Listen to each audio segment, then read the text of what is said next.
C'est la même couverture depuis 60 ans. Un liseré rouge et un dessin en noir et blanc qui attire l'œil des connaisseurs. L'édition 2026 de l'Almanach dauphinois est presque en rupture de stock chez ce buraliste.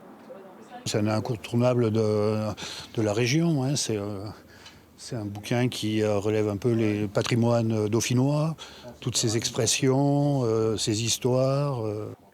En 1966, Émile Rosset a l'idée de créer un petit guide du Dauphiné. Ce territoire à la croisée de l'Isère, des Hautes-Alpes et de la Drôme.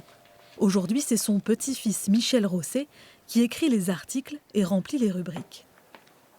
J'ai souvent accompagné mon grand-père en reportage.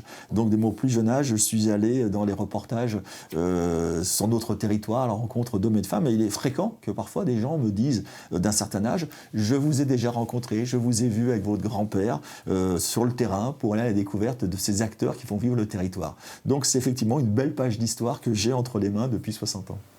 De la faune locale aux reportages de société, en passant par les histoires du temps passé, l'Almanach dauphinois trouve l'équilibre entre tradition et actualité, au point d'attirer une nouvelle génération de dauphinois curieuse de ses origines.